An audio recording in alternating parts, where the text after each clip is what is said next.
Inner peace and blessing, beloved. Listen, God develops you thoroughly through hardship. When you think about how you got here, that birth pain is a pain that's like no other. That pain that your mother endured to get you here led to a beautiful outcome, which was you. The pain that you go through in your life, it's going to lead you to a beautiful outcome if you just allow it to work in your life. See, you've been rejected. Let me just use me. Being rejected. Family rejection is the first. When people don't get you, when people don't understand you, when people talk about you, you know what I'm saying? See, family will lead you. Family rejection, it leads you to understand, to have tough skin out here in this world.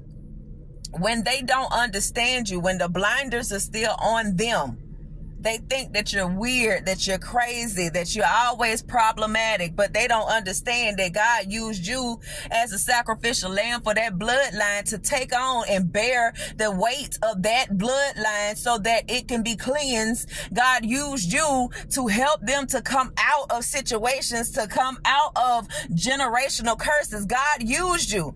See, the hardship came, but yet that hardship developed you in such a unique way that other people are benefiting from it right now.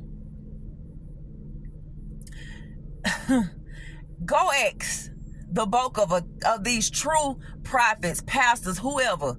I guarantee you they'll tell you, babe, I've been rejected by my family. I've been rejected. I was rejected in school. I was always set apart. God set you apart for a reason. And in that hardship, you think that, oh, nobody likes me. Nobody cares for me. Maybe it's something wrong with me, but God has to show you who you are. God develops your character through that. He shows you that, baby, I set you apart for a good reason. See, we always gravitate to the ways of the enemy. We gravitate to his mindset, thinking that something is wrong with me. Maybe it is me.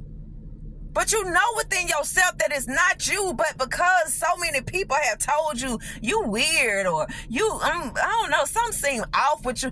You have thought this your whole life concerning yourself. You have had the thoughts of the enemy and not God's way. God set you apart so that he can develop you. But he needed for you to experience those type of thoughts too, in order to help somebody else come out of it.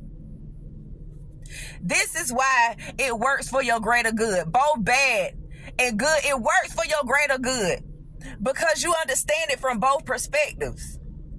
I know what it feels like to be ridiculed, talked about. And I love these people.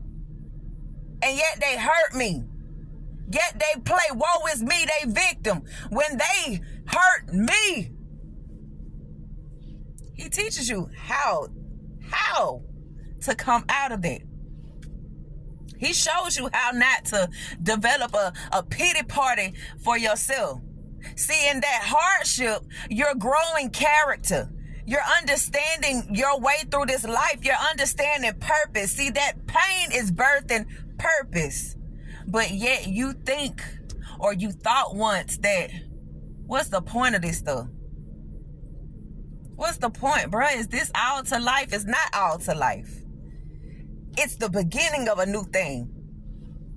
When you actually realize that he uses the hardship to make you and mold you.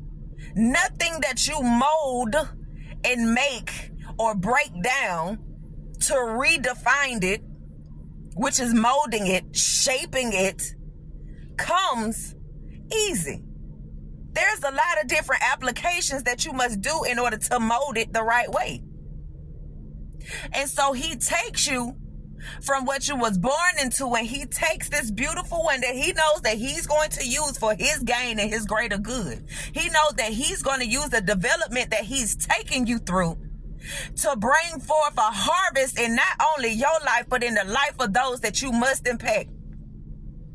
And in the process of making and molding you, it hurts. You're like, ooh, Jesus, why? It seems like I'm the only one that has to go through this, and you are. And the reason why he chose you to go through it is because he knew that at the end of him molding you, that you would not give up on him. I know sometimes you said it with your mouth, Lord, I'm tired. I'm over it. I'm done. Here you go. I throw it in, throw in the towel, and I walk away. But you couldn't fully throw in the towel, and you couldn't fully walk away. You know why I know that? Because you're right here, right now. He used all the pain that you went through to develop you. Think about a seed. A seed, you're not focused on eating the shell per se. What's inside the seed is a living organism. What's inside of the seed is life. And in order for you to gain access to the life that is within the seed, you must bury it.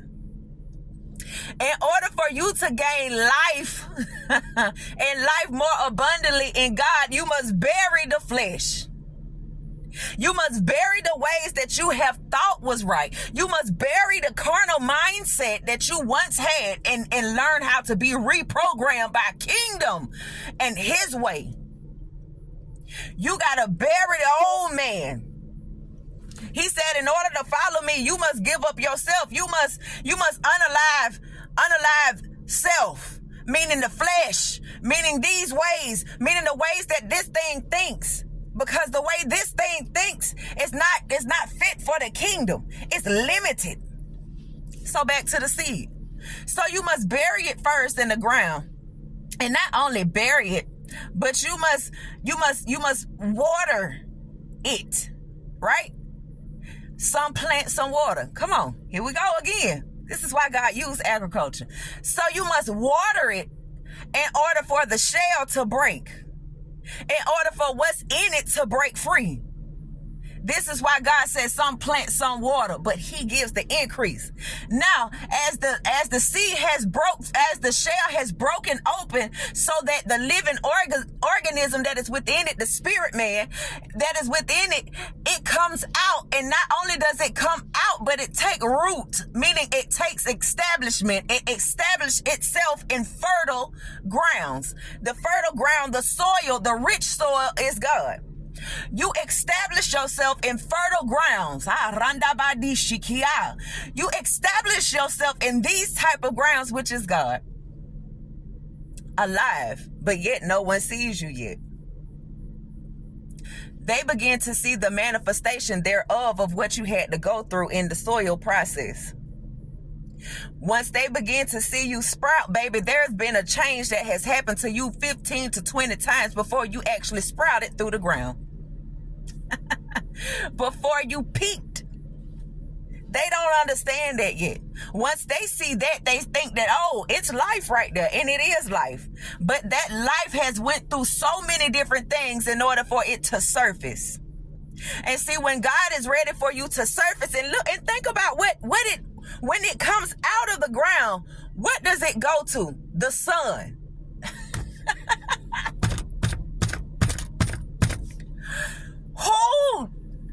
Who do we follow behind? The sun. You get it? I hope you get it.